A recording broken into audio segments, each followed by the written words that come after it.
अस्सलाम वालेकुम। आज हम बना रहे हैं खुबानी की खट्टी मीठी चटनी। खट्टी मीठी चटनी के लिए मैंने देखें बादाम लिए हैं, खुबानी लिए मैंने आधा किलो, और चीनी ली है, नमक वाइट नमक लिया है, ब्लैक नमक लिया है, और पिसी हुई मिर्चें ली हैं, चाट मसाला लिया है, और ये मैंने सिरका लिया है। अब मैं आपको बता दूँ किस तरह करना है। अच्छा देखिए, मैं खुबानी डाल देंगे उसके अंदर, और ये मैं 1 मग्गा पानी का डाल देंगे। थोड़ी सी खुबानी नरम पड़ जाएगी तो मैं इसमें शक्कर डाल दूंगी।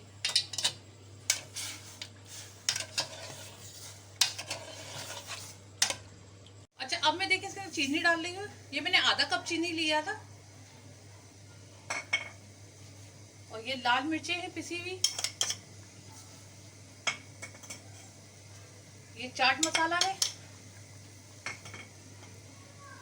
और ये पिसा हुआ सफेद नमक और काला नमक है ये। और हमें सिरका डाल देंगे इसके अंदर, उसको गलने तक पकाऊंगी इसको, जो खुबानियों को। अच्छा देखिए, मेरी चटनी बनके तैयार हो गई है। अब मैं इसके अंदर डाली बादाम और किशमिश, और इसको मैं डिश आउट कर लूँगी।